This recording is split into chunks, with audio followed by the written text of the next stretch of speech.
Hello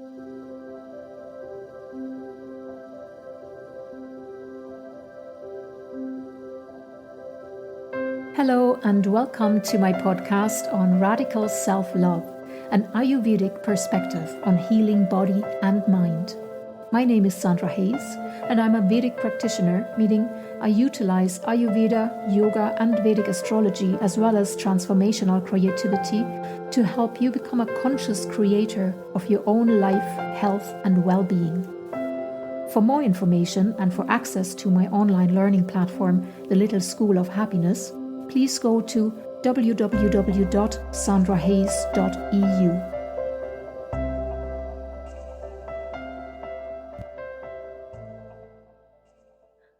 Okay, so I'm sitting here with the lovely Lorenza in Murnau in her apartment, and we are talking about Ashtanga Yoga.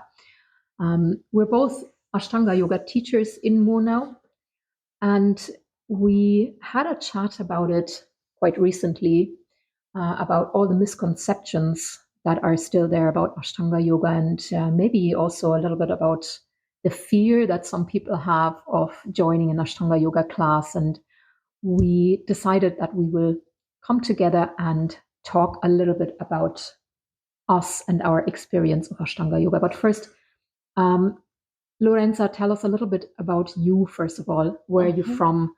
What's your Ashtanga experience? And why do you want to do that? Okay. So I'm really happy and excited to share a little bit more about Ashtanga with Sandra here. And so my journey with Ashtanga started during COVID, 2020, so not that far. But I am practicing yoga since I was 16. And this was another kind of yoga, it was not Ashtanga. But in both cases, I approached to yoga and to Ashtanga in some really complicated time of my life, I would say. So a really transitional moment of my life, starting with COVID. Everybody knows what happened during COVID, how hard it was. And then when I moved to Munich from Italy, then it was also hard because it was still COVID, no friends. And going in the Ashtanga Shala every day, I practice every day with a wonderful teacher I met, then really give me the power and really sustain me in moments of fragility, I would say.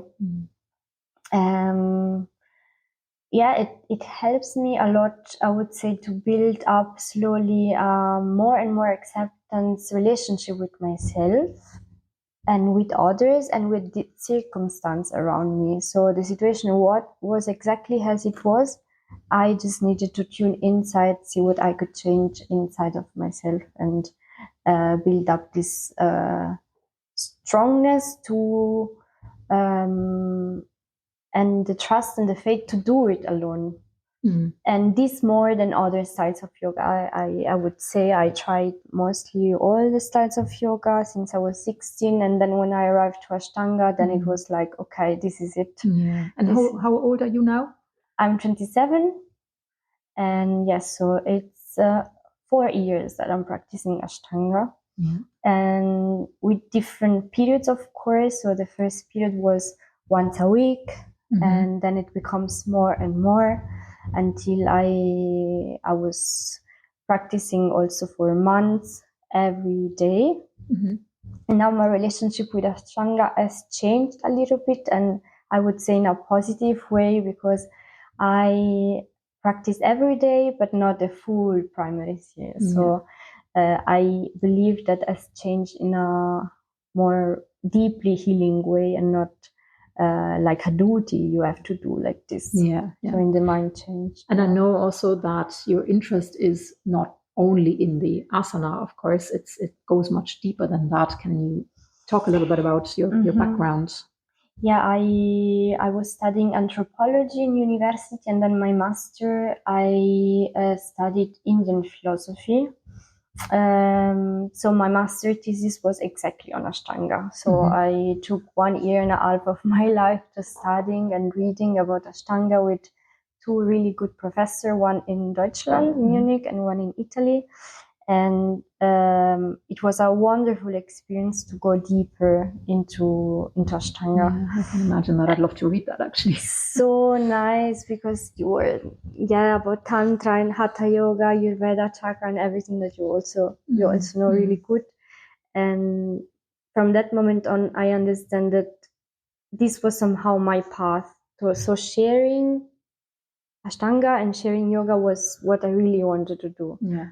And my thesis, then we will talk about it better later, was about Yoga Sutra of Patanjali and Ashtanga Yoga. So how these are related and also how they are not related. So the similarities that we can find, but also the big discrepancy between this really meditative and theoretical book of the Yoga Sutra and the really bodily oriented practice that is Ashtanga at the end.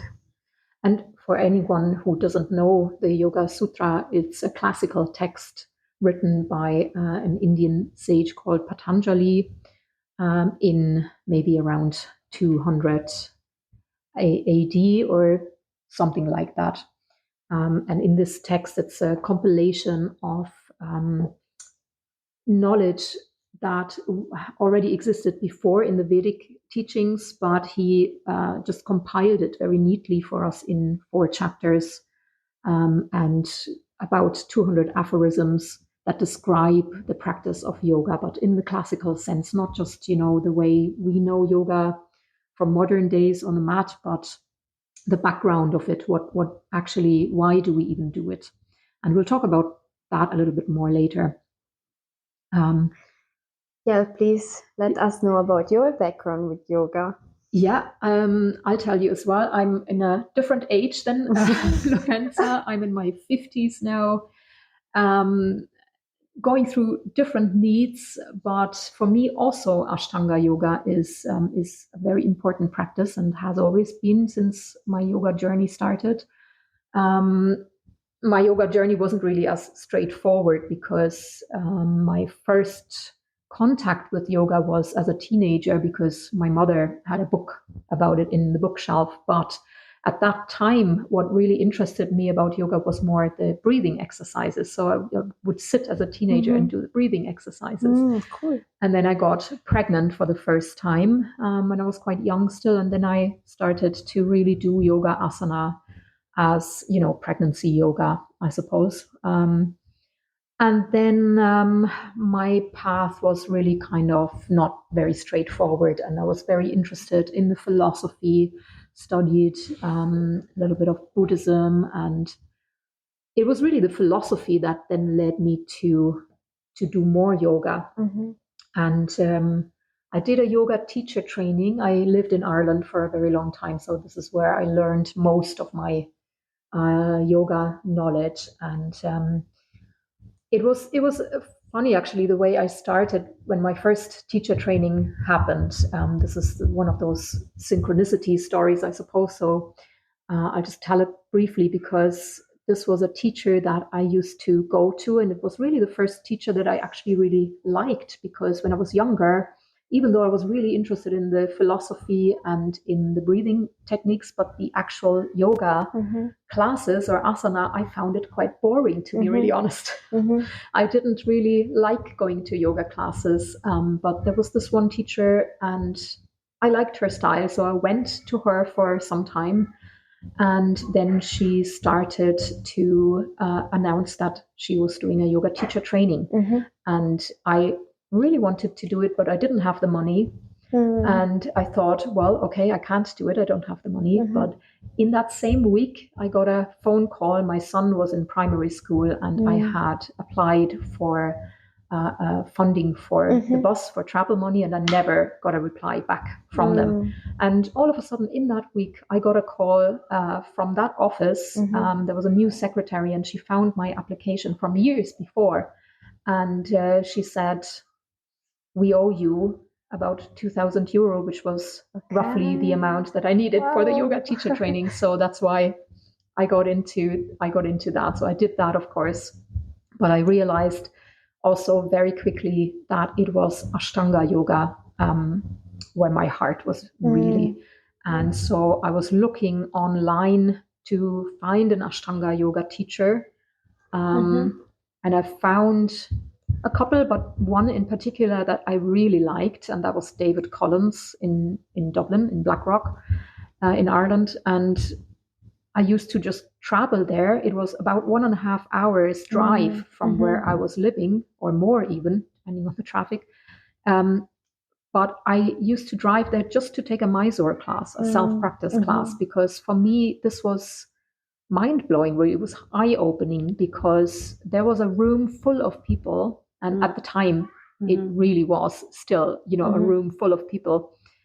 And I would do my practice. I used to go to lead classes as well, and also to the self-practice classes. And in these classes, the teacher, David, he would go from student to student and take as much time as we need. And because I had a motorbike accident some years ago, and I have some issues in my hip, and I just remember being so grateful and very impressed as well with the individual help that I got from him in that regard. And every time I went back, I realized that he remembered everything that he told me, and we could both build on that. And with the practice that I did at home, it was hugely transformative for me on every level, physically and emotionally and mentally. And it was just, for me, it was really eye-opening. And so I did a teacher training with him as well, Ashtanga teacher training. And even though over the years my need really changed, whether I am practicing, strictly the serious or not, or whether I practice really dynamically and strongly in my body, or rather gently, but I always stick to this system of Ashtanga Yoga. And we'll get more into that as well, into what is that system and why is it so helpful or transformative. So this is my path. And I went on, then I did many other smaller trainings with David Swenson and Manju Jois, and another 300-hour teacher training. But it was I always came back to that Ashtanga series of practice, or the system, I would say, the system of practice. Because I found it really, really helpful and transformative. And I realized also the same thing in my students. Since I started teaching, I had different classes, more or less strictly according to that series. And I was never very strict. My teacher was never very strict on that. And simply because of my background as well, my old injuries, I could never be really strict. And maybe that was a good thing as well, because I learned from beginning on to be open and to modify accordingly. And then I went on also to study Ayurveda with the Ayurvedic Institute in London, and also in Ireland for a year before that in Killaloe. And that's when a lot of things seemed to make sense to me and got together. And I realized that the Ashtanga system really actually is based on Ayurvedic knowledge. And it does make a lot of sense, but it doesn't make sense to adhere to it really rigidly, because we have to adapt it to individual needs. And also, even what is Ashtanga? There we get to the name already. I think the problem sometimes is in the name of it, because there is, I kind of tend to differ between Ashtanga Yoga according to Patanjali, or the Yoga Sutras as they are described, and Ashtanga Yoga according to Pattabhi Jois, the actual series of postures as we know it today. So I'll give it back to you, Lorenza, for a moment to talk about that. We want to make an introduction also of what is Ashtanga, maybe. So as Sandra said, Ashtanga is defined as a really intense, athletic and dynamic form of yoga.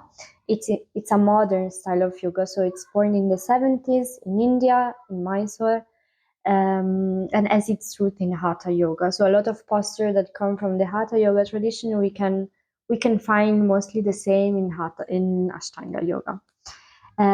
So it's true, it's a dynamic, it's really intense, it's kind of athletic form of yoga, but I think it's much more than just strengthen and stretch the body. So we have 3 main elements in Ashtanga that are the breath, so the Ujjayi breath. Then we have the drishti, so the gazing points where we look at each posture, and the bandhas, these energetic locks. There are 3. So the use, and we will talk about it later better, so the use of these 3 elements together just can help us to really develop a sense of consciousness in both body and the mind. And as Pattabhi Jois said, so the inventor of the Ashtanga style, Ashtanga Yoga is a path that leads us to our own spirit, to our very true nature. So there is a lot to say more about Ashtanga. I would say to go through maybe these 3 elements. That is the foundation of the method. So we have the bandhas. So bandhas mean lock, energetic lock, and they work as a physical and energetic support for the body to not release the prana, so the vital energy from the body, and so the energy itself. Just to put a little explanation in there, there's different kind of muscles in the body that are smooth muscles that work like a diaphragm, like diaphragmatic muscles. That is the diaphragm itself. That is the vocal cords, and also in the pelvic floor. So those 3 types of muscles are contracted in some situations during the practice, not always all the time, but especially the pelvic floor, which we call Mula Bandha. Mula meaning root. Bandha is the lock, so we lock basically the root of our core, so that the energy doesn't drop down but is directed upward. People can try that out sometimes as well, even in normal posture when they're sitting. And if Mula Bandha is activated at the beginning, when you start doing this, it's a very broad area. So you would lengthen the spine downwards, and at the same time, almost automatically, the pelvic floor might activate, and the lower abdominal muscles might activate as well. And if you have that activation gently, not in any kind of clenching way, but just gently activated, then you realize that becomes much easier to keep the spine long and upright.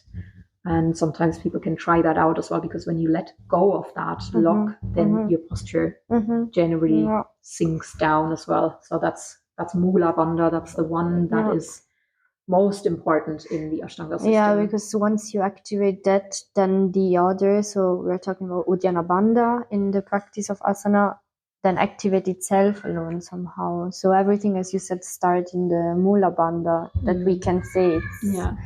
Lino Miele told us while I was following a workshop with him that it's the anus. So there is no other way to say this, is in that area, or there. And once it activates, then it activates also the Uddiyana Bandha, so meaning the abdominal lock. And then we have the Yalantara Bandha, so it's the throat lock. In that case, we use it only in the final posture, right? When we are seated and just focusing on the Ujjayi breath only. Usually for the normal practice that people might experience in a group-led class, you're not really taught usually about Jalandhara Bandha or Uddiyana Bandha. However, during the type of breathing that we do, the Ujjayi breathing, Ujjayi means something like victorious, and I suppose it does make the practice victorious. When you're using that type of breath, then it is a much more successful practice. Because we do also contract the vocal cord a little bit, so you have that slight whispering sound at the back of the throat that sounds a little bit like an ocean. breathing like an ocean, the tide coming in and out slowly. And what that does is several things, actually. For one, it just simply helps us to keep the breath controlled and lengthened, because one of the important elements is that the breath stays long and in a slow and rhythmic rhythm. The other thing is also that through that pressure that we create with that whispering sound, the pressure that we can feel at the back of the throat is exactly where the vagus nerve would pass through at the back of the throat, from the small brain down into the spinal cord and down into the body. And it's like giving your vagus nerve, your autonomic nervous system, a massage, and you're literally stimulating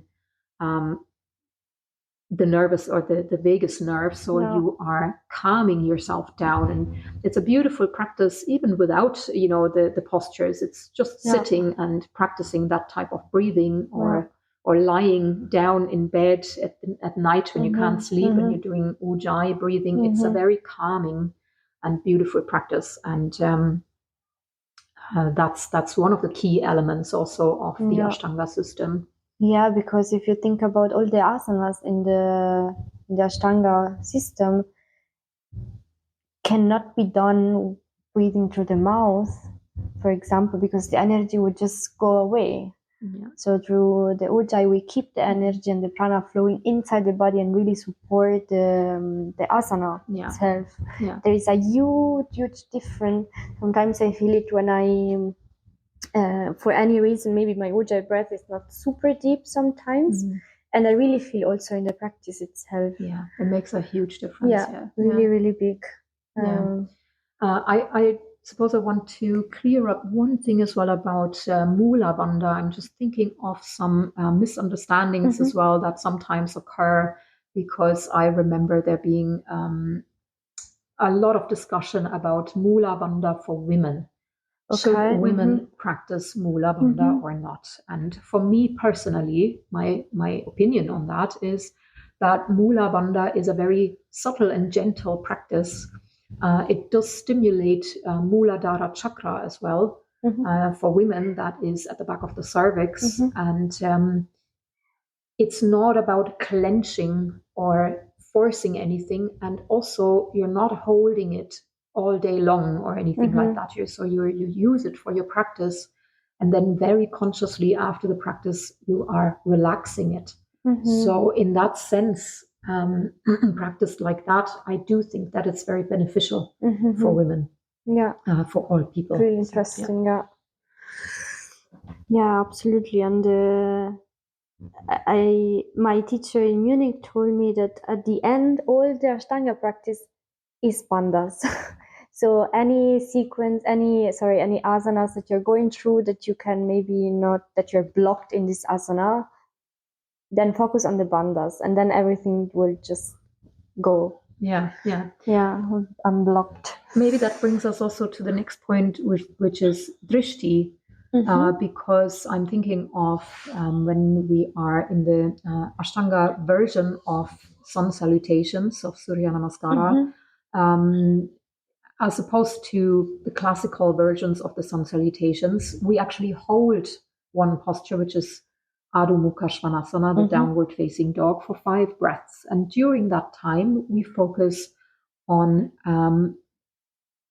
pretty much Uddiyana Bandha, because energetically we have the navel, and then there is a circle of energy points, of marma points around the navel, and all of them together create like a wheel of energy points, which is why it's called Nabi Chakra, the wheel around the navel.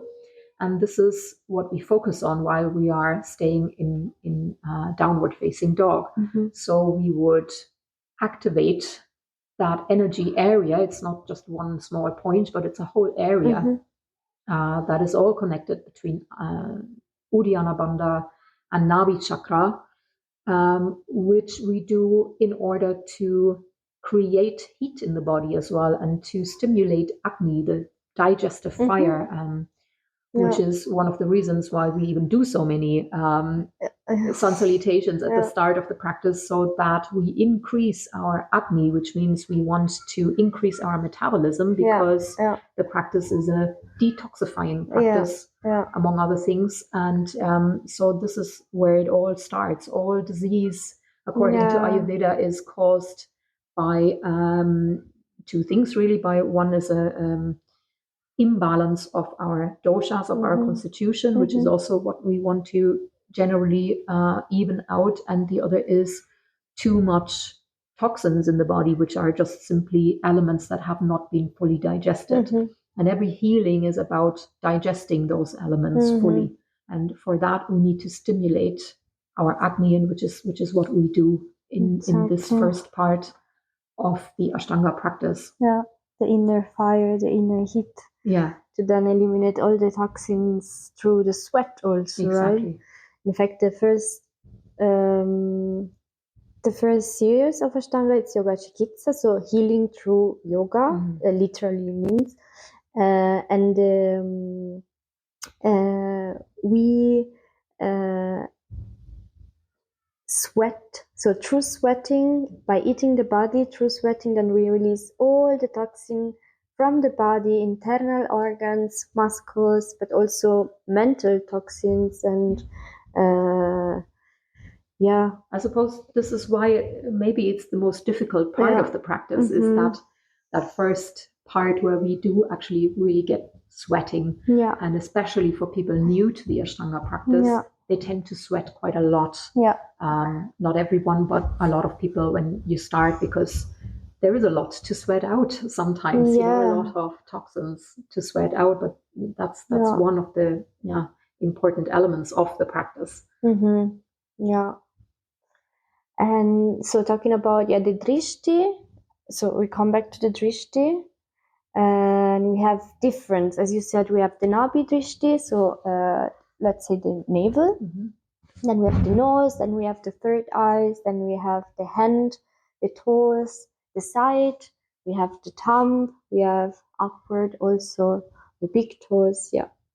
And I think the drishti, it's so powerful if we connect it to this idea of where to put the energy on, where to focus on. So it becomes a kind of meditation or looking inwards, and in this we can connect it to the Yoga Sutra of Patanjali, especially to the last 3 limbs. So the 5th, the 6th, and the 7th, then lead to the Samadhi, where we have this idea of sense withdrawal, mind control, study of the mind. And as Pattabhi Jois said, a quiet mind, then it's also a strong body. So if we focus on one point, then the mind doesn't go somewhere else with external distractions, and we can really focus inside and activate the body, all the inner fire, and with all the elements that we already talked about. So it seems like not really important when you start Ashtanga, but once you start to practice, then you see how important are the drishti. So where to focus your mind, your gaze, and this is something that I think it's so powerful in Ashtanga, confronting to other styles, meaning also the way to practice yoga and to teach yoga, is this, that you don't have the distraction, put it into what's the name of this? I don't know. I know what you mean. Anyway, we are moving the hands. And you can see that. The distraction, not in a bad way, of course, of the teacher. Quotation marks, exactly. Of the teachers. So the teachers, they're really to support you, and you feel this in an Ashtanga class. In the other class, of course, the teacher hopefully is there to support you, but you always have to kind of look outside what the teacher is doing. I'm doing good, I'm doing wrong, and this sense withdrawal. It's a little bit harder. I think it's really challenging. While in Ashtanga, all the elements, how the method is built up, really leads you to it. Absolutely. Inner meditation. And the eyes are so central to that. The eyes are so important because often, like you say, in a lot of yoga classes, which is necessary in many cases, especially for beginners, that the teacher will demonstrate postures. And sometimes it's very necessary at the beginning, but as you continue to practice, the focus should not be somewhere on the outside, and the eyes, where we look, it's, we could also look around and, see what are other people doing and how deep is my neighbor going in this practice and what's the time and how much longer. And, oh, isn't that a lovely yoga pants or something like that. But when we are having clear instructions of where to look, then it becomes more inward and more meditative. And also the drishti themselves, the focus points themselves, they also have their purpose. Like, for example, one very common one is nasakra drishti, which is the focus on the tip of the nose. And also this is a marma point in Ayurveda. It's nasakra marma, which when we stimulate it, and we can stimulate a marma point by purely concentrating on it, then it helps us to breathe equally through left and right nostril, because usually we switch every hour or so between left and right nostril. And to even out that switch between left and right nostril, when we focus on the tip of the nose, then we can breathe much easier. And our brain will get, when through breathing in through the nose, the circulation of the brain, left and right side of the brain is stimulated. So it all has their purpose as well, or even just a direction of energy. I'm sending my energy in a certain direction, as I would maybe, for example, in Trikonasana, when I'm looking upward at my hand. Then I have a directional purpose as well for that. So it really is a beautiful system. Yeah, exactly. And this, maybe we can connect to the idea of the structure and to the adaptability of the method itself. So the one thing that started to change in my way of practicing was exactly this switch of following a structure, but at the same time really listen to my body and see what my body needed in this moment, this morning or this evening, in which phase of my cycle. Also as a woman I am, and there are 4, so it's not just 2, there are really 4 different phases and period. And this structure then of Ashtanga, that, as we agree, it's the method, so it's super healing and really beneficial. But if it's just follow without asking yourself or without really listening to your body, then it can also hurt you, I have the feeling. And once I start to switch this in my mind, then my practice become much, much more enjoyable. Absolutely. And there is as Pattabhi Jois, the famous sentence of him, that do your practice and all it's coming. And this is absolutely true. I agree. And I feel that we have really the honor to practice and not really the duty to do it every day. Also. Exactly. Yeah, that's a really nice way of putting it. Yeah, we have the honor to practice and not the duty. Yeah, that's very good. And there is also love and all is coming. So practice and all is coming, but also love yourself and all is coming, because otherwise it's really not working. And as you said, with your teacher that really goes there and adapt your practice to you as Sandra, and in your period of time of life, what you can get through, then this is love, and this is what is the base then of the healing and also practice. What the Yoga Sutras are teaching us, and also the Bhagavad Gita, all the texts in the Vedic teachings, is that the most important guru that you will ever get to listen to is your inner intuition. And to learn this intuition is the whole purpose of the practice. And when we have the beauty of having the same practice every day, is that it won't ever feel the same. So I can do the same sequence every day, but my body will respond to it every day in a very different way. Like you say, depending on the cycle, depending on what I've eaten yesterday, depending on the season or what I'm going through emotionally. And because I have that sequence as a constant, but I am changing. I am the one who's changing. And so I get to know myself. The sequence becomes like a mirror in which I can see my inner fluctuations. But at the same time, I have to honor those fluctuations. And as I continue to practice and as I get to know myself better and better, if my intuition then is telling me I need a break or I need to do a gentler practice, and I need to honor that, because that is my inner guru, my inner intuition. Yeah, it's nice to see the practice, as you said, like I see it sometimes as a kind of companion, like an anchor that go with me through everything in life. And in this, the idea of discipline can be misunderstood. So I think that the discipline in that case doesn't mean make the full first Ashtanga series every day. It means making something every day. And something meaning can also just some sun salutation, and the last posture can also meaning just pranayama or mantras, meditation.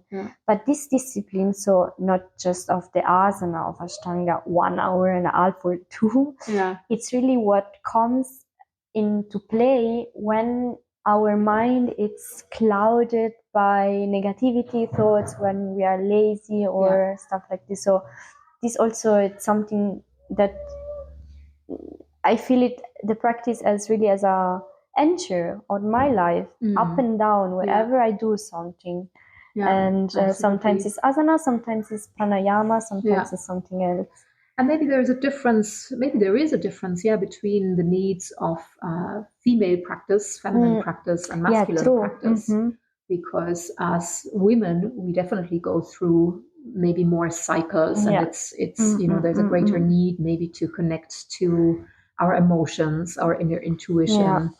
And so the Ashtanga, when it was created, the Ashtanga series, it wasn't especially created for women. It was created for men, for young men, and that as well.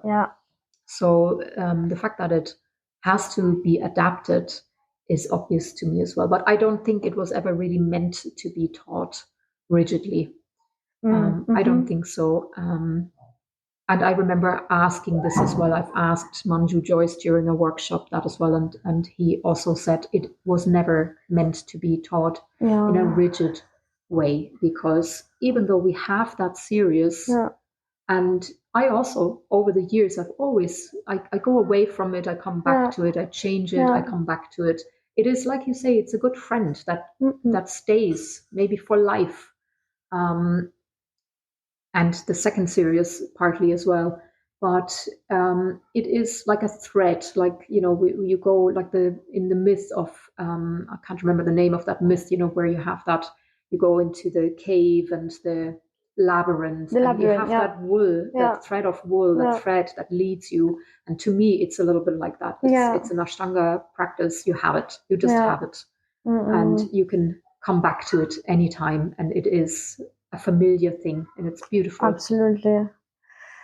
Yeah, and what is nice about Ashtanga also is that it's a companion, it's a friend, even because you have the possibility to practice alone. So it keeps you this also independence of self-practice at home. So do the same asana, same sequence that was like this in the 70s, and it's still the same. And you can do it alone. And this, I think, what catch me also of the method, because I feel more independent, and I believe that all the healing practices should give you the key to then do the things alone. And so not be attached to a teacher, to a shala or something. Of course, a teacher is super important, but the idea that you can practice alone also makes you feel more this like, I go through it alone. And this is always there next to me. When I travel, I can do in the airport also if I want to. And and also there is this concept of the Panchakosha that is in every yoga style, a basis of every yoga style. And it's just the way we move our awareness, our consciousness through all the layers of our existence. And it begins with the physical body, and it goes through the breath and the nervous system, and then also through the emotions and through the unconscious conditionings that we might have. So it doesn't stop at the body and not even at the breath. So when we practice alone in our room, and especially when we've practiced for a while and it becomes familiar enough for us to practice in a meditative way, then emotions might stir in us and thoughts might arise out of our unconscious mind that we maybe even never thought we had. And so the practice becomes something deeper yet again, on a different level, on an emotional level, on an unconscious level.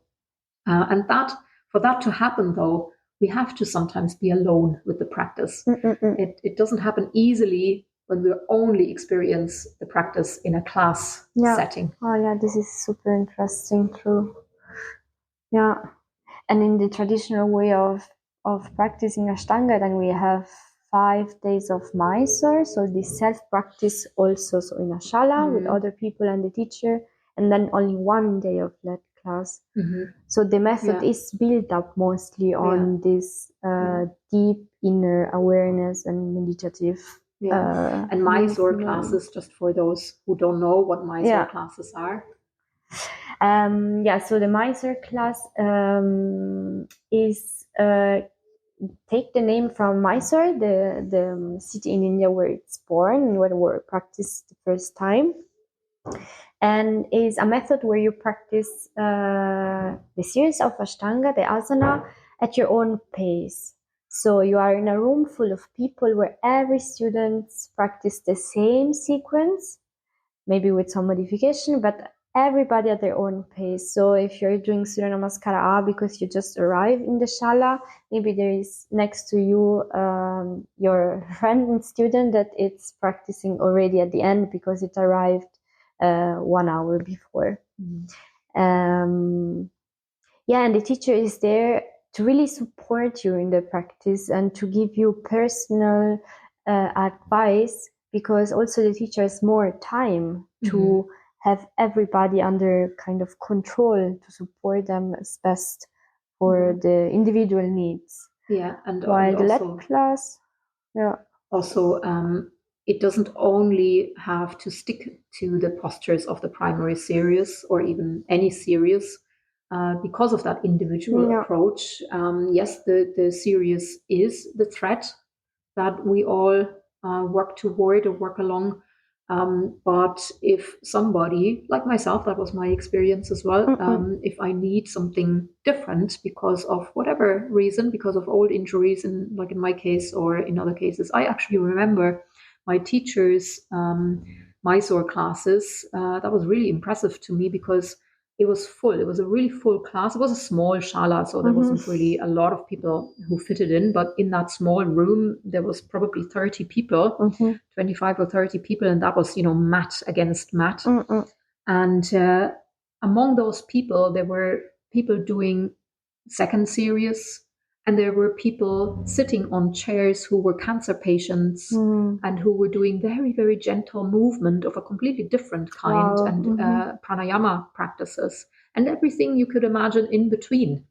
And that was such a beautiful thing because, it's still the Ashtanga system, even though those people might not ever even do a sun salutation, but it is still that system that helps them, connect to the same inner guru or inner healing modalities that we all have inside of us. So Mysore is a really beautiful way. It's, I think, a little bit maybe of a compromise between practicing on your own and going to a class, because it makes it easier. You are in this room full of other people who, I don't know, you share the energy with other people even without talking with them. You just hear this sound breathing, so really deep and sound breath, and sometimes the voice of the teacher.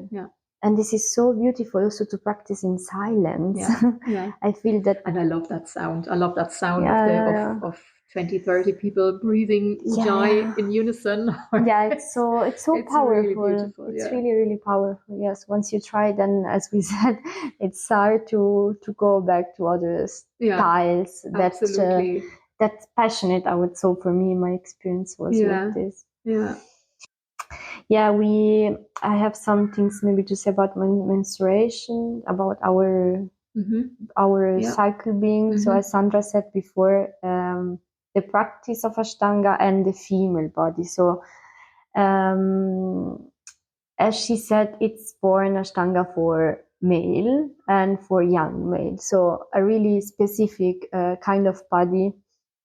And the first thing that it's obviously different between a female and a male body is the menstruation, so the blood days. And in these days, more than one of my teachers told me, don't do any inversion. Maybe don't practice neither. So feel your body, but please don't do any inversions, because in that case, the energy of Ashtanga, it goes really upwards. While we are bleeding, then the energy of the blood is downwards towards the ground. So we would just put we don't want to go against the movement of the energy. And this is really important. And I knew about some women who were really advanced in the practicing every day, the third series, and keep on doing the inversions. And then they had problems in like having babies or with their blood situation. And this is then again like structure, but why? Yeah, exactly. So it always comes back to the question, why do you do it?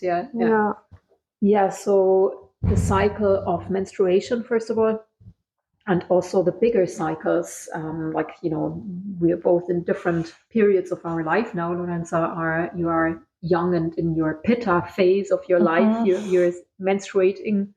And for me, I still am as well, but I'm in my menopausal phase, which is a phase of transformation and change from pitta to vata. So this alone as well, it creates a different need. Everybody has different needs for what they need from the practice. But I still find that in every phase of my life, the Ashtanga system, it creates a lot of space to adapt for me. And talking about, Ayurveda, Ayurvedic doshas, we all have our different constitution that we are born with, our prakriti. We're all wired differently. We all have different needs from beginning on. And then we also change throughout life. That need might change.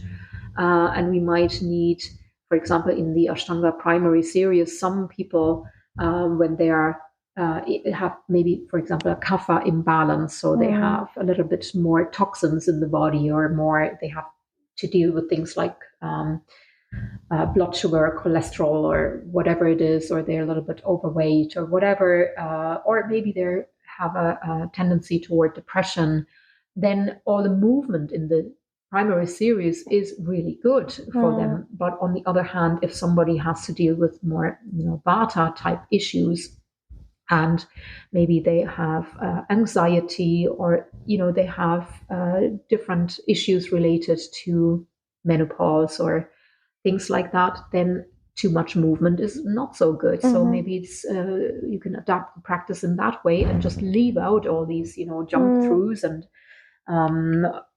vinyasa movements in between, and instead hold the postures a little bit longer and breathe slower and focus the awareness more on the breath. So there's a lot of space for adapting, adapting the posture, which is really good. And the same counts for the seasons. For example, I do practice differently in the winter or in the summer as well, just like I eat differently in the winter and in the summer as well.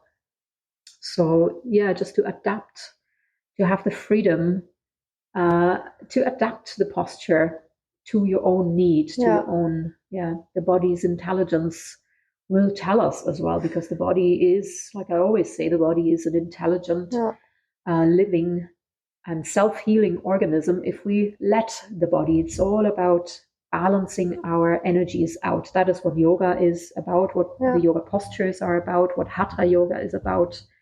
It's about balancing out the energies in our body in different ways. And it's not about reaching great postures, or it's not about reaching a certain goal of finishing the series or dropping back in back bends or whatever it is, but it is about balancing our system. Yeah, and the body really talks to us in like through feelings, through sensations, and we just need to listen. Absolutely, yeah. And that's what the series teaches us as well, is to listen to the body. Yeah. And about the body itself, so we said that Ashtanga Yoga, Ashtanga Vinyasa Yoga, it's come from the Hatha and also the Tantra tradition. Yeah. And these traditions are like sisters. They have a lot of things in common. And one of the central element of both is the body. So it's this idea of transforming and attaining this freedom from the reincarnation, so the moksha, this cycle of birth and rebirth, through the body. So this freedom that this tradition seek for is possible only for a human being and from a human body. So in that case, they use different practices, mostly bodily practices. So what I went through for 1 year and a half with my master thesis was exactly this. So since I was doing Ashtanga every day, I was feeling so much transformation in my body, in my mind.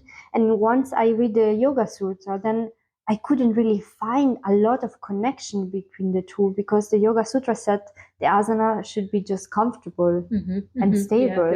And I was like, what?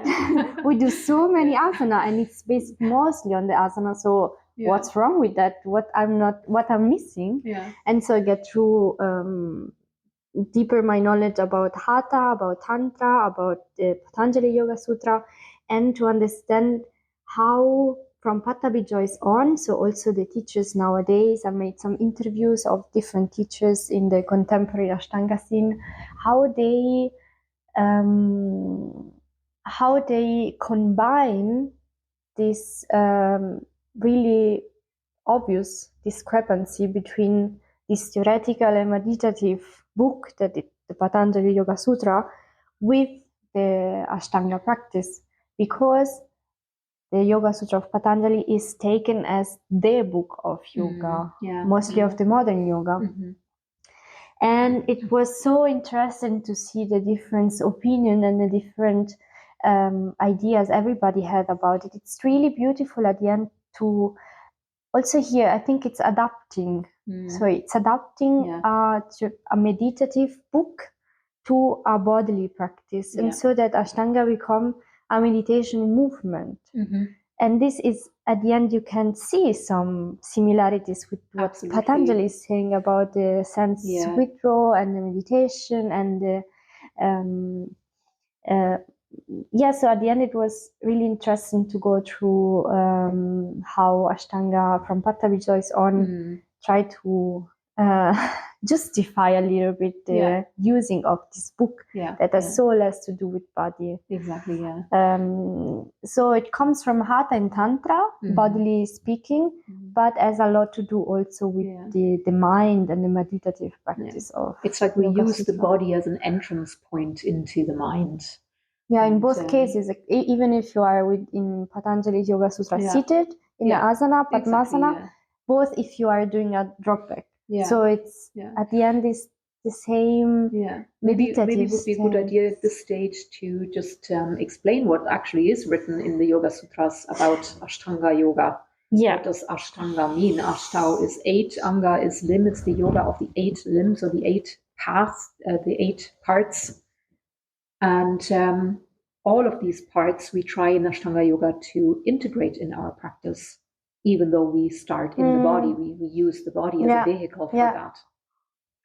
the yama and niyama, they are more like, I always say it's a little bit like... They are ethical, kind of ethical, moral duties. Yeah, it has a lot to do with mindfulness. Yes. It has a lot to do with how you conduct the practice or how you conduct your life, really, because both is true. What you practice on the mat for whatever amount of time every day, this is the practice for life, really. So whatever you do on the mat it's like training a muscle that you then use for your whole life. And the first two limbs, the yamas and the niyamas, they have just a lot to do with how you do that, how you conduct yourself, how you go about. And the first one, for example, ahimsa is non-violence. So even on your mat, in the practice, it's already clear that we don't force anything. We don't push and pull at our bodies. We don't try to, forcefully reach lotus pose or backbend or whatever, and in the course of that break our body. I mean, we don't have to bind in Marichasana.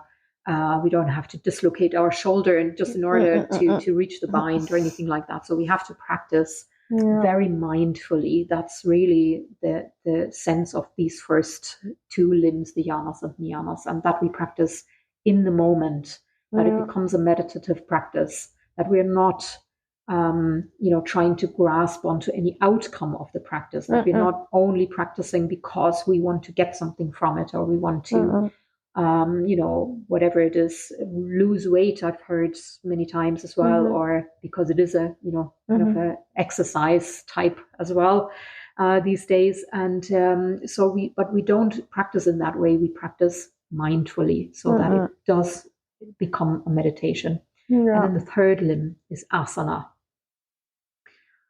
And then is pranayama, the breath control. And after that is pratyahara, where we withdraw the senses. And then interestingly, in the Yoga Sutras, Patanjali has divided the Yoga Sutras into 4 chapters. And these limbs are listed out in the second chapter, which is Sadhanapada, which is the chapter on practice.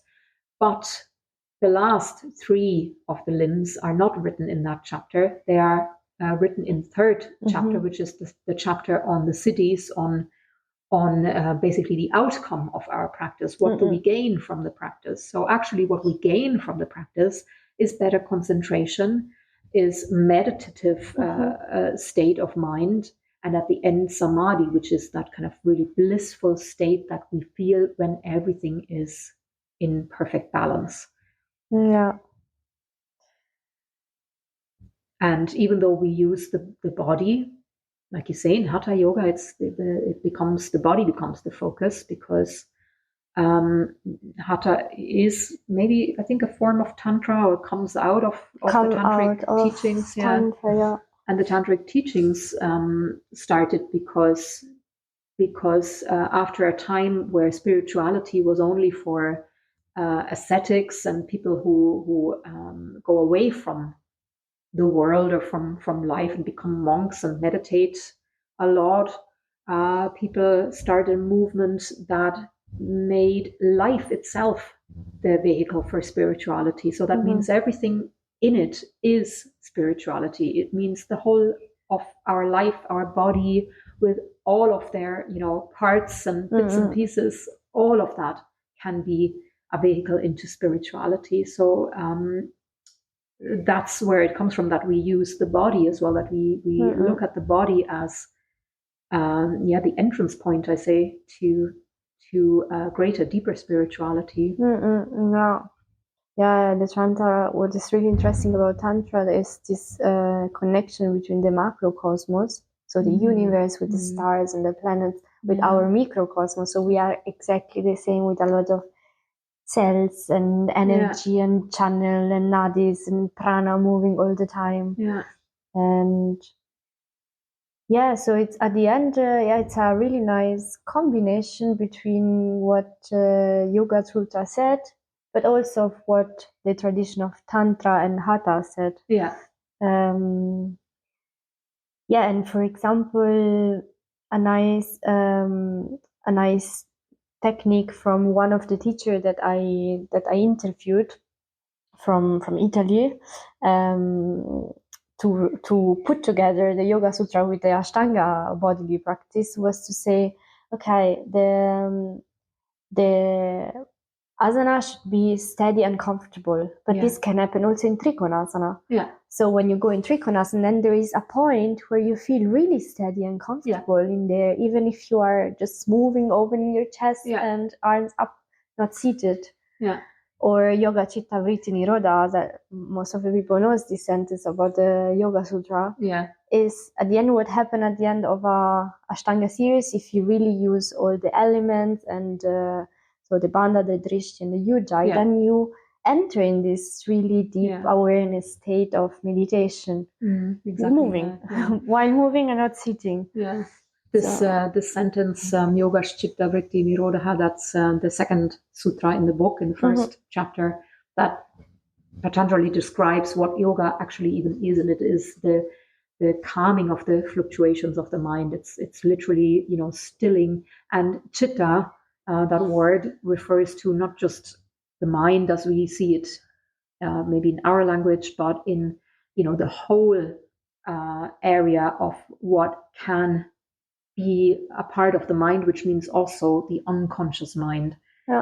So all of the agitations of that big space that is our mind, including our unconscious conditionings and old little traumata that we work through, that we react to unconsciously all the time, all of that has to be balanced out, and that is yoga. And so to go through a particular series of postures alone is not yoga, but to use that series of postures in order to eventually reach that point, that is yoga. And so it's definitely belongs together. I think the Yoga Sutras and Hatha Yoga Tantra, it all belongs together. And also the Chakra System, which is also a part of Tantra. And in the primary series, we use the Chakra System as well. We in the first part, the Surya Namaskara, the sun salutation, we create the Agni in the body, we heat the body up, we stimulate the metabolism, and then we work out our way through the chakra system. So we strengthen Muladhara chakra, and we strengthen the first and the second chakra, earth and water, and Apana Vata, which is the energy that goes downward. In all the standing postures, and then we work on Manipura chakra and Samana Vayu, all the digestive elements, and the Agni in all the seated forward bends. And then in the back bends, we open the chest and we work on opening Anahata chakra, the heart and lung space. And then we do our inversions in form of shoulder stand, Sarvangasana and Halasana, and also Matsyasana, then the practice after, where we massage and open Vishuddhi chakra, the throat chakra, and all the endocrine glands that go with the chakras as well. And then we do our headstand, which stimulates then Ajna and Sahasrara chakra. And so we have a complete complete workout of all the chakra system. And with the chakra system, of course, they have their part in the physical body as well, in all of the endocrine glands, which are also stimulated and balanced out. So it really is an incredible system, actually. And it is a healing system. It's yoga chikitsa, like you said at the beginning. It's a really therapeutic, beautiful system. And what is nice is I remember this sentence of Pattabhi Jois, not because I knew Pattabhi Jois, but because it's really famous, and it's 99% of practice and 1% of theory. So the idea of try it out, experience on yourself, see what happens in your body, how you change, and then you start to be really, really sensible about what's going on inside of you, and you start to change also outside of what you eat, of how everything. Absolutely. It's inside outside Isn't work. it just that's how it starts, isn't it? You do the practice, Yeah, and starting from however that. little you do, Yeah. you will feel the benefit. You know, if you do, it says it even in the Yoga Sutras, you do a little bit of practice, you get a little bit of benefit. You do medium practice, you get medium benefit, and you do a lot of practice, you get a lot of benefit. Where, of course, that kind of practice doesn't mean a lot of physical energy, but it just means the practice as in consciously practicing. Yeah. So, yeah, and then it goes from there. It starts with the body, and it ends with samadhi. Yeah, yeah. To some extent, at least. Yeah, it's beautiful. Yeah, so one thing more we wanted to talk about is hands-on adjustment, which is a way of teaching which is quite specific to Ashtanga Yoga. Do you want to tell your experience first, Lorenza? Yes, this is one of the elements that also really make me passionate about Ashtanga, the idea that the teacher is there and touch you in helping you to go to deepen a little bit the asana. And the right teacher will never make you feel like you're doing something wrong, but more that it's really there to sustain you. And I make a lot of workshops with a lot of different teachers, and every teacher has its own way of touching you and of adjusting you. And I can really feel different energies confronting to the different teachers that I practice with. And I think it's a wonderful way of exchanging energy between the teacher and the student. And it's also a wonderful way to work together with the student. And the idea that so I asked the student to use the Ujjayi breath, of course, or to breathe through the nose, but kind of loud, so that every exhale I can go deeper in the posture and help them, because this is working together with another person without words, really, just with feelings and sensation.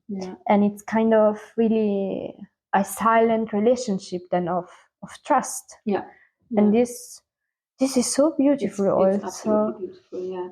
And what about this topic, an important aspect is the consent is also really important in this case, because we work with other people, we work with a lot of different backgrounds and in the people. And something that I always do before starting my class is asking if someone doesn't want to be touched, or if when I then adjust them, it's too much, or when it's too less. So it happened to me that a student told me, you can go a little bit stronger. And this is because, again, everybody's so different. It's so different. And also mentally, we have so much psychological things that the teacher doesn't know. The idea is really that it's working together with the teacher, and the teacher doesn't know how you feel. And that's very true. And there is a lot of misconceptions sometimes, I think, as well, about the hands-on adjustment. And it's a really good idea to ask. I think that's really, really important, actually, as well, even though I don't always do that. I did it a lot since COVID, but then I tend to not ask because, after some time, because I always find that no matter how much I ask, I have never had anyone who didn't want to be touched. And then at some stage, I just kind of lose, I just don't ask anymore. But actually, you were reminding me that it is actually a really good thing, especially for new people, to be asked.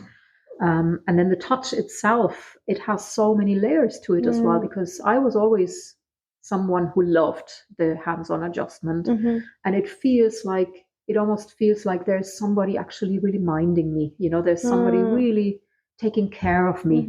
Somebody's touching me in the right way. Of course, there was the Me Too movement, and then there was the scandal about Pattabhi Jois, and there's all these kind of issues that we have to, that are sensitive subjects. And of course, we have to be very careful how we people touch. It's no question that we, for one, don't touch anyone in any kind of inappropriate areas. That's a given to me anyway.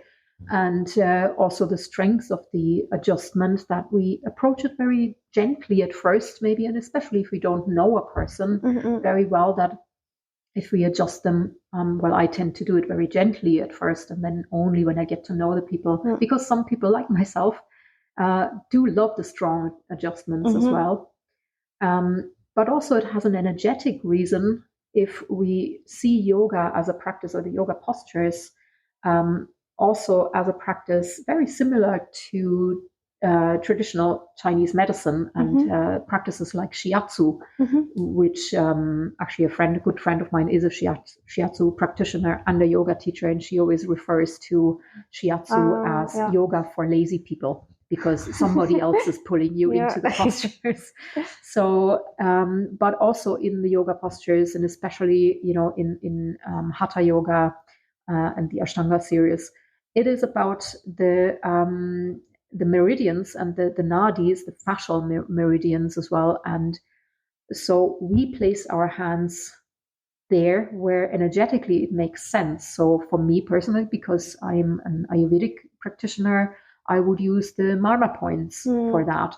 And so it becomes more than just wanting to correct people. It's not about correcting people. Yeah. Sometimes it can be, of course, when I see, okay, somebody's a little bit funny in some posture, then I might go and, guide him or her into the right direction. That's one aspect.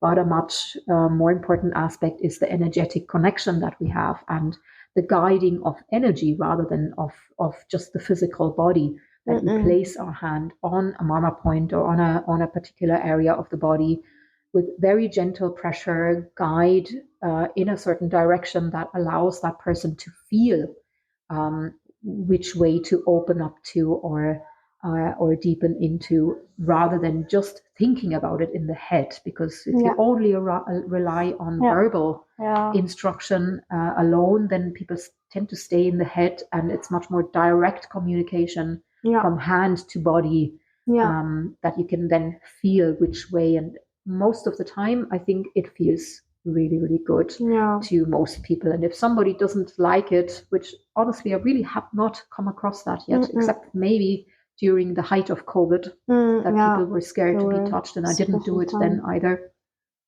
But generally, I really don't know anyone who does not like that. But like you say, to ask is always a good idea. Yeah, and the body sometimes just needs a little bit of push in the right way to open up. Yeah. Something that maybe only with self-practice alone at home, it will arrive after more months, more time. While with a teacher, this is also sustaining you. So really make you go deeper as much as you can. So I always said that pain is wrong. Intensity it's okay. So intensity is what we can manage and what we are looking for also. But pain is always wrong. Yeah. And also a good yoga teacher will know this, because you're not, going onto a student's body with full force straight away. So you would put your hand, and for me personally, I start very, very slowly with very gentle pressure, and you do feel when a small resistance starts in the body, very, very subtly. And that's where I would stop usually, when I feel that resistance starting. And as I get to know the student, and I know some people like it a little bit stronger, I might go a little bit deeper into that feeling if they want that. But other than that, I don't think, most teachers will be quite aware of that nowadays. So it's not about forcing anything. It really is not, and it's not always about correcting either. But it's just an energetic guidance and connection. Yeah, the idea of correcting, as you said, unless it's really like a wrong way of putting the feet that can hurt your knee, I don't know. Then it's not what we are looking for when we adjust people, right? So it's more this I feel really more this sustaining energy. And also a simple practical reason as well, because in that style of yoga, the practice is a flowing practice. We don't stop in between to explain anything, except for maybe in a beginner's workshop or something, or in a Mysore style environment. But generally, it's a flowing practice, and especially in group practices as well, to not interrupt that flow rather than stopping to explain something. With a simple touch, even just a light touch, the student usually knows exactly what is meant. So it's just a communication method as well. Yes, exactly. It's our way of communicate that it's not verbal. Yeah. And so going through the end of this podcast, that we can go even more and more long. I know it turned out a little bit longer than we were planning to, but there's just so much to say about it. We thought about talking about ego and self-worth, or ego and transformation aspect in the practice of yoga, of Ashtanga. And so I think that the way we practice, the intention that we put in the practice is much more important than what we practice, what we do. And this we already said several times by now. And I always thought, having also an experience on myself, that if we force ourselves, then it's a sign of ego. So it's your ego that wants to perform, want to achieve, want to arrive somewhere. And so the real then idea of yoga is to listen to your body and not go further and make your ego, your mind, absolutely talking. I've done it myself. I've done it as well, because I think a lot of people maybe at the beginning, I remember years ago when I started my Ashtanga journey in Ireland with David, I realized pretty quickly that the people around me, they would all sit in lotus beautifully, and I just could never do it. On my left side, my right side was fine, but my left side just would not open up. And I did have a motorbike accident, and I did have injuries in that area. And I went to a physiotherapist, and he looked at me really closely, and he said to me, "No matter what you do, you will never sit in full lotus." And I remember I went to my teacher and I was saying, he said this to me, and but I really want to achieve this lotus. And all he said to me was, "But why? Why do you want to sit in lotus so badly? What's so important about it?" And I couldn't find an answer. Interesting. I couldn't find an answer to that. So I had to just learn to let that go. And of course, at the very beginning, my ego was too strong, and I definitely wanted to sit in lotus, and I did sit in lotus, but I hurt myself while I did it, and that would teach me. This was so definitely it's a guidance as well, because like according to in Vedic philosophy, the ego is a healthy and important part of our psyche. We need it, but we need to also transcend it and realize that it's not the ego who is leading us through life. It's the ego is a function of our mind that we need, but it's not the leading function. It's not the controlling element of it. And as long as we let it control what we do, we get ourselves into trouble and into injury maybe. And this is why it's always so important to ask. I thank my teacher for that as well, always to ask why. Why do you want to do that? What is so important about it? I also had an experience, because as you said, I think we need to go through this also to understand that it's not the right path. And I was also having a situation where I went to Brazil to practice for 1 month, and in that 1 month I could go down and up from the back bend. It was the first time, and I was so happy about it. And then I come back to Italy, and this was already 2 years ago. Come back to Italy, I come to my shala in Bologna, where everything started there with my first teacher. So it was kind of coming back home, and I felt like, yes, I can do it. Yes, I can do it. I tried, and it was about some days that I didn't do it. And there was in between this super long travel with the airplane from Brazil to Italy, and the moving, because I was moving home. So a lot of things around that doesn't allowed me to practice that much and to feel really like with my mind calm. So I arrived there, I go down from the bridge, and then I go up, and of course I didn't have enough strength in my legs, and I fall back on my head. And I was so scared that then it takes me another year to relearn to trust myself again. And now after a lot of other workshop and months of practice with different teachers, now I can do it easily, but it takes really much more time to relearn something that I knew already, because it was the ego talking to me, and I wanted to really feel comfortable in my drop back when the ego really goes away. And this takes time then. And I remember with Lino Miele, I was then in India, I was doing that again. So going back, and then he was like, why you don't come up? You can come up. And I was like, I'm afraid. I'm so terrified because one day I fall. And he said to me, you are saying this, not me. So it's you that are saying to yourself that you are afraid. And then it was a work inside of understanding that, okay, this is gone. This is in the past. It's not the ego anymore. Now I can really do it and safely without the ego. And this is a great example though as well for how this practice on the mat can teach us so much about our own life and our personality and ourself and how the mind works. And, you know, because everything we do on the mat, even when we do, you know, sit in an uncomfortable practice, and that's actually another thing about the Ashtanga series that really made it so transformative for me, because before I practiced Ashtanga, I practiced other styles of yoga, and I would most of the time choose the asanas that I loved. I would choose to practice exactly those asanas that I felt I was already quite good at. And they're nice to practice. I love that, because, you know, it makes me feel good. And I didn't do asanas that were really difficult for me or uncomfortable for me. I avoided those. And with the Ashtanga, I started to really look at practices, you know, things like, I don't know, Purvottanasana was at the beginning, it wasn't my favorite posture. I didn't like it at all. Later, I really did like it.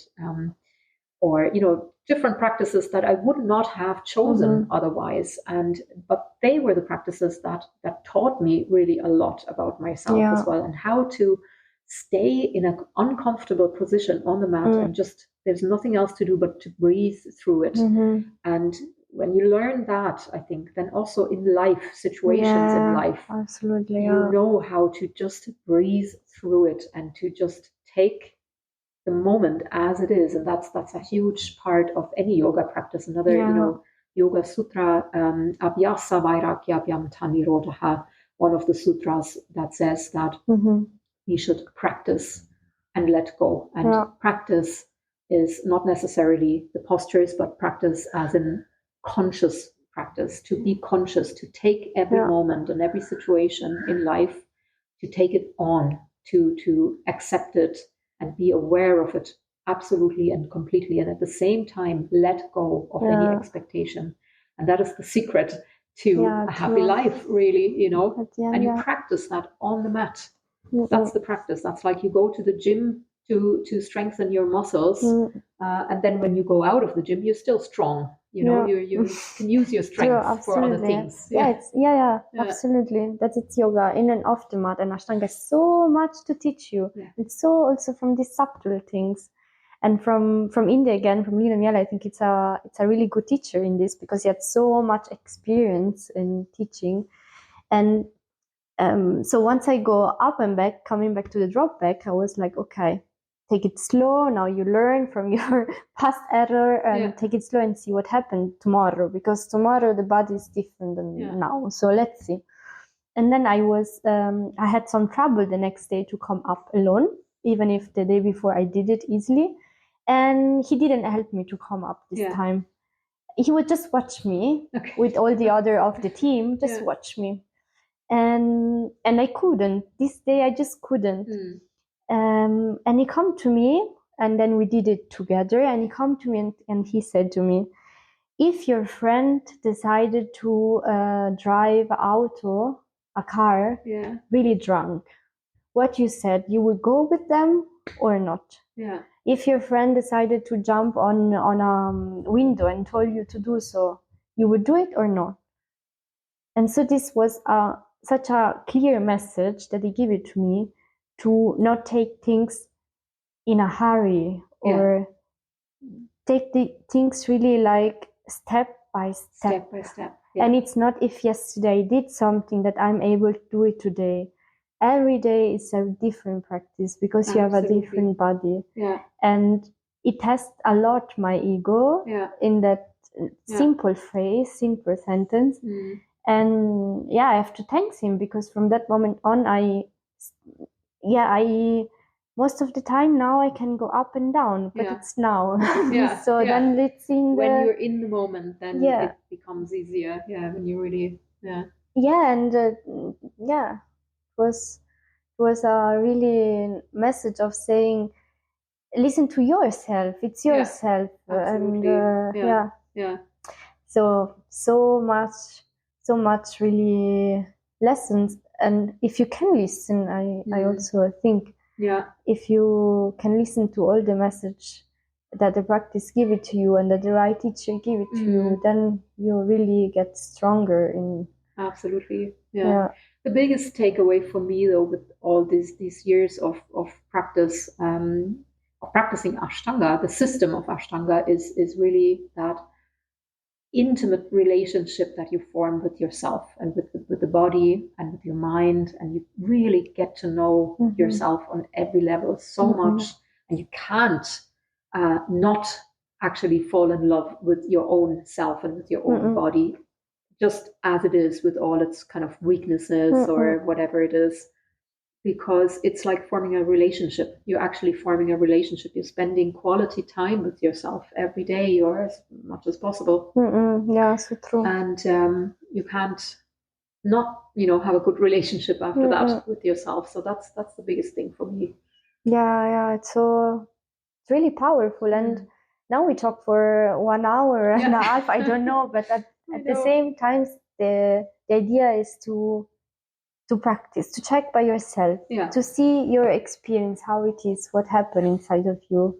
And and the last point, I think it makes the system of Ashtanga really powerful, is this community that it can create. So since it's an intense way of practicing yoga, and with this Mysore style, where the people are just in silent breathing together, and the relationship you can create with the teacher, I think it's a style that tends to create a really strong community. So there is this potential. And this I saw once I started in Bologna, because my teacher was one of the aspect of her was the community. So she used to organize dinners, or like just meeting where we talk about the shala, how the things were going, and a really strong sense of community. This she really wanted to share with us, this idea of the practice and the interconnection you can feel, starting from yourself, with yourself, and then with the others. And the worldwide community also is pretty crazy, because Ashtanga is the same everywhere in the world. Exactly. So I was in Brazil to practice for about 1 month. Then I was in India to practice for 1 month. Then I go often to Italy to practice in different shalas of different friends and teachers. Munich. Everywhere, Ireland. Everywhere you can go and find a shala of Ashtanga, mostly everywhere, of course. But this is so powerful, because you feel so deep connected to someone on the other part of the world. You arrive in a room full of people that you've never met, but you already know you have a lot in common. You already know that you've traveled a certain road the same. We've experienced certain things that others haven't. each in their own country, or it is quite amazing. This gives you an idea of we are really everybody really interconnected. If you can experience, as you said, the same things as someone that is in the other part of the world. And now I tend to travel following the shalas of Ashtanga around. So I see my idea of traveling now, it's to go somewhere in a place that I don't know, practicing with a teacher that I don't know, with people that I don't know.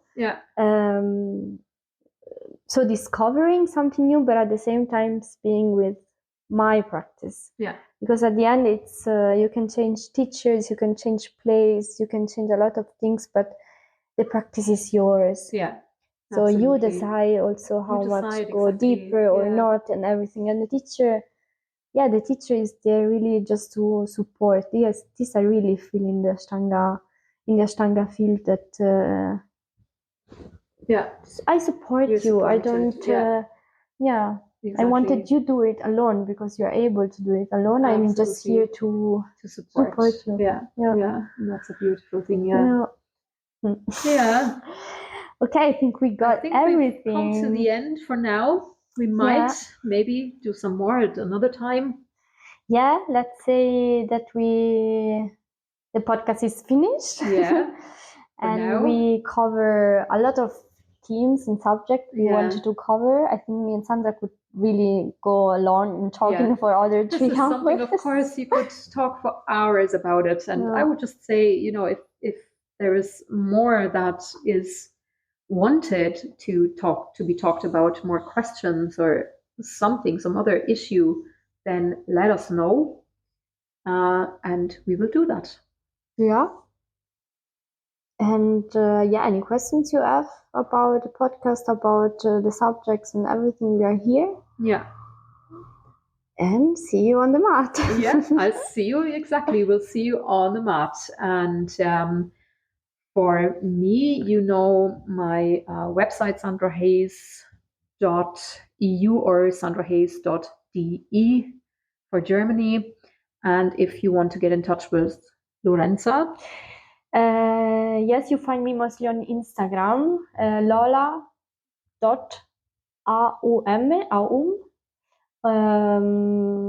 or through email, Lorenza Capponi 60@gmail.com. Or we will also include those details in the podcast description. Exactly. Really nice. Great. Thank you, Sandra. All right. Thank you so much, Lorenza. Thank you. You were listening to a podcast on radical self-love, an Ayurvedic perspective of body and mind by Sandra Hayes and the Little School of Happiness. For more information and offers, go to www.sandrahayes.eu.